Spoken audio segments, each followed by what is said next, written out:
Women in the Gambia have always been a significant part of the political history and the socio-economic transformation of the country. The group, which now outnumbered its male counterparts, has been key to the political landscape, and this complementary role predated colonial era. However, despite this indispensability in all fronts of nation building, few women attained positions of repute in pre-colonial, colonial, and decades after independence. This gender inferiority and inequality, typical to almost the world a century ago, have even women themselves accepting the role of second fiddle. Before independence, it was internal self-government, and followed by full independence in 1965, 18 February. The last Governor General to govern this country, a white Governor General, was Sir John Warburton Paul. Sir John Warburton Paul was succeeded by Sir Fatoumata Simaha Ceesay. Then Sir Ali Suleiman Jack was acting Governor General. He was acting Governor General. In fact, when we were getting our republic, it was Sir Dauda, it was Sir Ali Suleiman Jack, who was on the throne then as acting Governor General. And then when we became republic, Sir Dauda took over as president. But before president, it was Premier, Prime Minister, you know. But 18 February 1965, Her Majesty the Queen of England sent the Duke of Kent to represent her in the Gambia during the independence celebration. Of course, at Makati Square, now 22nd July Square.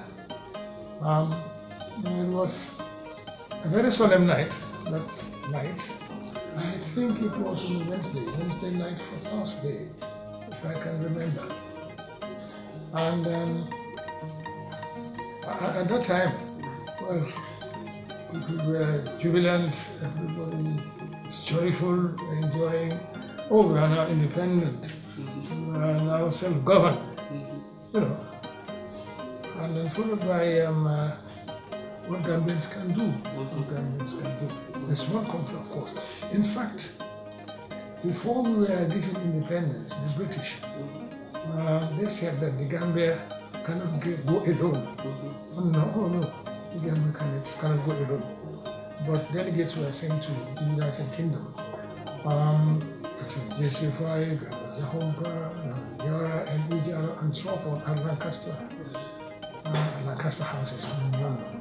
But before that, United Nations experts were sent here to survey the Gambia, to see whether Gambia can stand on its own feet. But afterwards, after going through, they say, oh, Gambia can go alone. That's why they gave us independence. Before the conversation, you were telling about women. Yes, the role of women during that time. At that time, in fact, all the politicians were men, male politicians. In fact, the National Assembly, there was a time when Mrs. George St. Clair Youth was a nominated member of the National Assembly, George St. Clair Youth. The husband was a lawyer, George St. Clair Youth, a prominent lawyer. And the wife was a member of the National Assembly. In fact, afterwards, George St. Clair, the husband, died. That woman was in the House of Representatives for quite a long time. But to be a partisan or to be so active in politics, no. Women are only known for the kitchen in those days.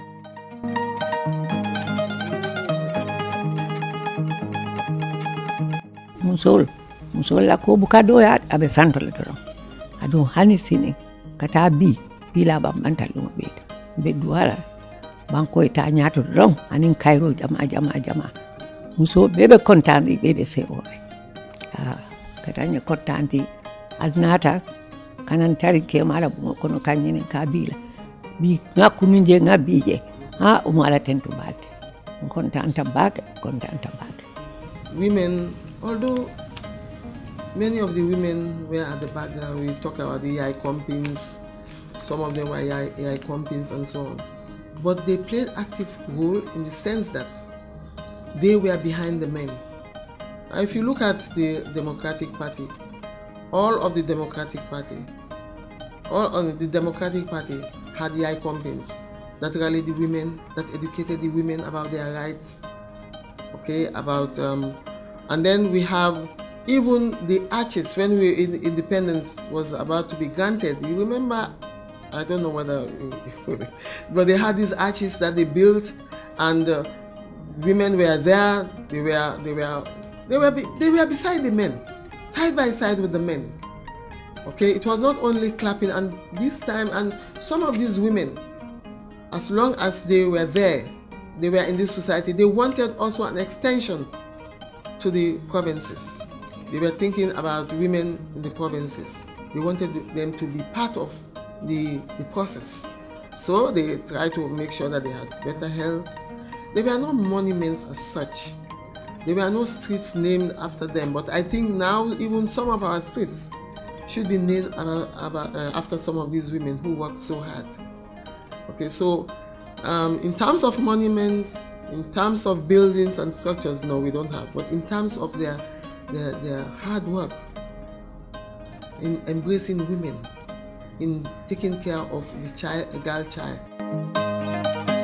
Attainment of independence ushered in a slight change in this gender demography.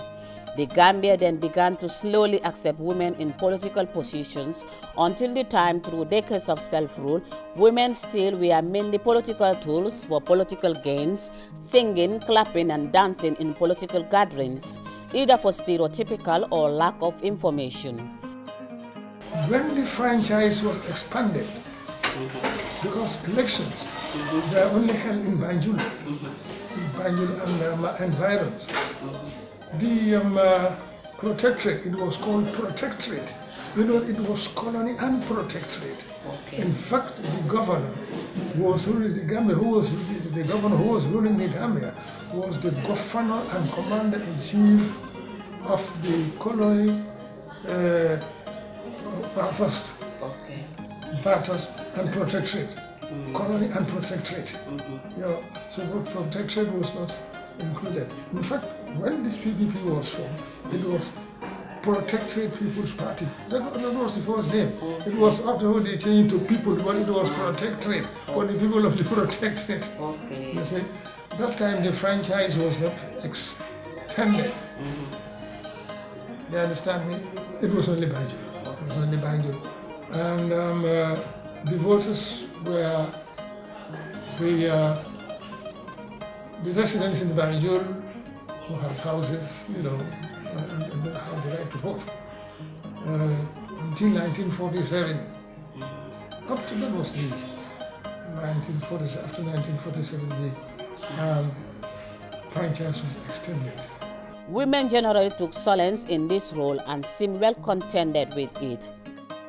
The PPP was formed, but before that, other parties were formed, like the Gambia Democratic Party, led by the Reverend J.C. Fine. I am Gaba Jahomba, led the Gambia Muslim Congress. It was Muslim society, it was Young Muslim Society, afterwards changed to a political party. And then the United Party, that of P.S. Nyai, who was the leader of the United Party, and then George St. Clair Juve, and so forth. It was not until the dawn of the Second Republic that such gender discriminatory shackles started shattering. Government policies started becoming more gender sensitive, recognizing the need to incorporate women, having them directly involved in making political decisions. Being involved in all productive sectors of the country's economy was not enough for women to access the much-needed business finances. This has limited their productivity and, by extension, national progress. You know, it's tough only in Banjul. The provinces were not included. In fact, the Amity High School was built in 1925 up to 1927 and so forth. That school was built for the sons of chiefs. Sons and chiefs. Not women, for sons. Not daughters. Yes. And that was for the interest of the colonial people, the governors, so that when their children go to school, they can communicate with them in English. That's why they built this school and named after Governor Armitage. Ceesay Armitage. So, education with women, not so much, really. Really not much. This trend has also taken a huge U-turn, with the government and private sector jointly honing the business skills of women, as well as putting up their disposal microfinancial loans. Alhamdulillah Rabbil Musol de wal tawbe sirinde muso bi bambandi na hani bi be duala banko ya ta jato anu banko nyato ko ya kadu musol la ko be bambandi ngabul so be duala baake ma banko ya nyato Because President Jammeh said, when it comes to education, the sky is the limit. You understand? Any angle, the sky is the limit.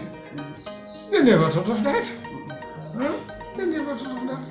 So you cannot compare today and yesterday. So everybody is given the facility. If you want to learn, you can learn. In any field, Oh, you go to the provinces. I mean, the farming implements everything. Women are doctors and everything, you name them. Scholarships and everything. Oh, Fatoumata, you cannot compare yesterday and today. Definitely. Bravo to Jammeh.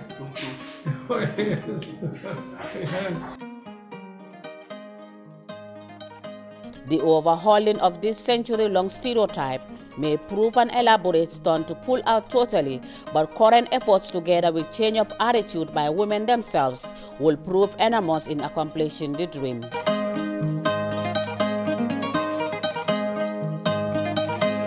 The elderly people will enjoy it because they still remember the day. In 1965, February 18, the people were here.